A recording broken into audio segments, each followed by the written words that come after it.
when people have suffered like traumatic events like rape, Right. Yeah. the double standard in how it's received coming from a female who went through that experience and a male who went through that experience. Um, and I can only say so much because, like I said, it's not something I've experienced myself. But Right. I can understand that in the normal way that the male is supposed to be or is perceived to be in society. Mhm. And it doesn't really matter if it's like white, black, Africa, Asia, Western, whatever, everywhere really. The male is supposed to be the strong, dominant um, type. You know, it's it's difficult first of all to even be vulnerable as a male, to allow yourself to be vulnerable, and it's definitely difficult for people to. Oh, it definitely is an African. It's difficult for people to hear anything about your certain struggle and take it with the same level of like gravity as they would coming from like a female. It's just the way the roles are perceived, you know, like who's supposed to be stronger. Like the roles of nature, you say. Exactly. It's across the scope. It's not even just a black white or race thing. It's just the natural law. Right. So it's and yeah, so I imagine that double standard exists with most things, you know, like Right. not just in the case of like really traumatic events, but in the case of even like trivial small things, like there's just some things men are not supposed to complain about, right? Right. Yeah. Yeah. You're just supposed to be a That's- man. that's Be a well man. known. Be Be a man. Do Yeah. the right thing. So it's yeah, that's just the natural perspective, and it's I don't think it's anything anyone tries to do intentionally, or it's just a natural state, you know. And so I would imagine if there was a male who had gone through like a traumatic experience like that, that yeah, they would expect that the response to them bringing up that issue is not going to be is not going to be the same as if there was a female It involved. was a female role. So, what do you think that as males, given that with this double standard having to exist amongst ourselves, what could be some of the escape routes that we can use, or some help or services that we can put in place, or rather, some support networks that we can put in place, so we can actually challenge this idea that's been bestowed upon us? I think everything starts at the personal level. Everything starts with your immediate circle, your immediate friends, your immediate family, Right. And it's really if the perspective can change within those groups, then it can spread. So you're never going to be able to. I shouldn't say you can never. It's much more difficult to try and influence an entire range of people outside of your circle. Like you start with if you want to change anything, you start with yourself, and then you start with the people closest to you, and that's where you start bringing forward like other ideas, and you start chipping away at traditional or even natural perspectives and ways of thinking. So if I was someone who had gone through a traumatic experience, right, the very first thing I would do is talk to my brothers, right, and then I talk to my family, and then from there you can talk to other people, and if that natural double standard exists, where it's like you're not supposed to have these issues, or you're supposed to be stronger Yeah.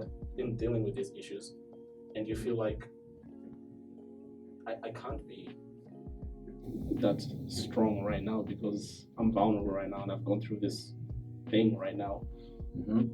The first people that you explain that to and that you make sure that they understand your perspective are, again, the people closest to you first, Right. and then everything spreads out from there.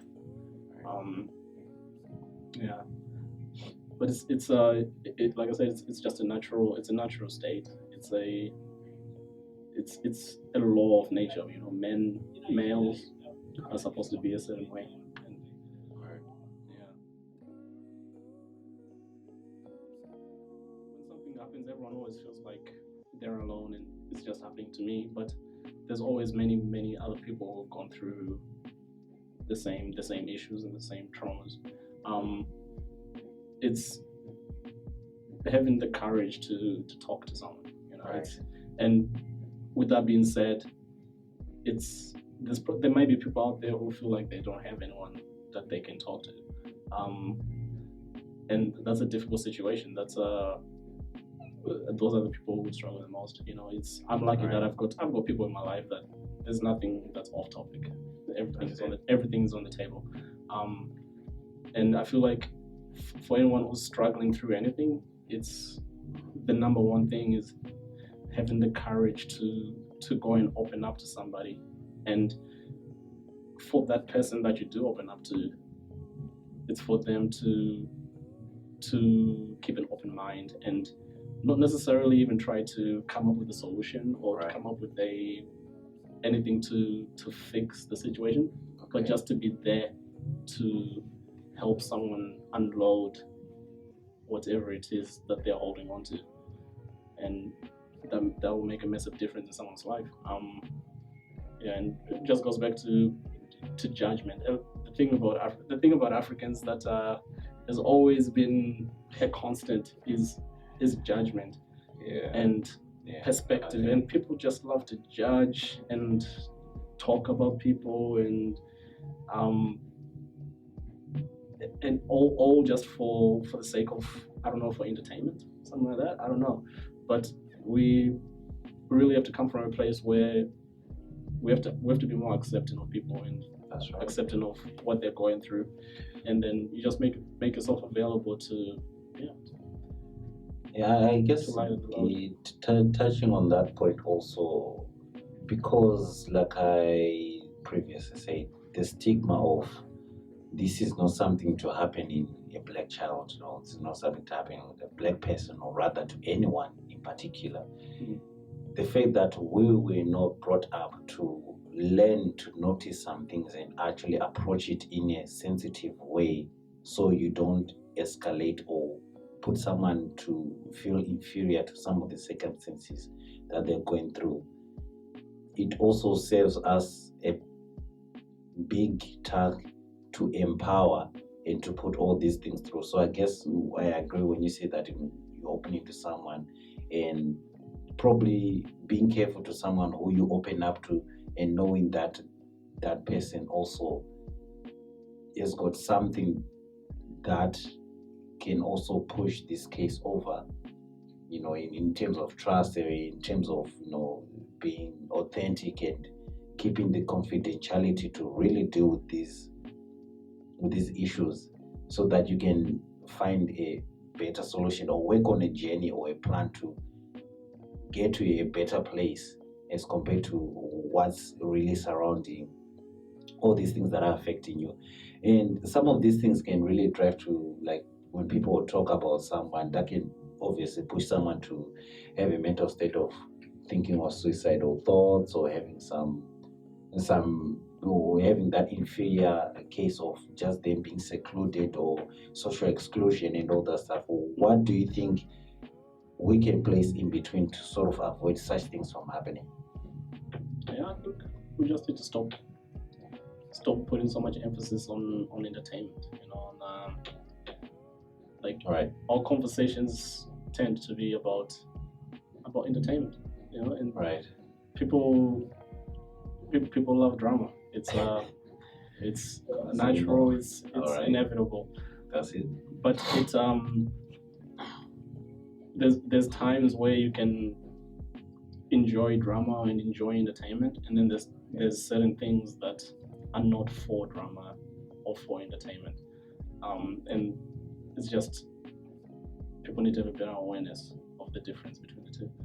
And Right. you know, in Okay. this world that we live in the world of social media and whatnot, everything is nonstop. Is about nonstop entertainment. You know, it's nonstop excitement, and All right. but yeah, people just need to be a little more sensitive, I think, to what should be available for entertainment and what shouldn't be.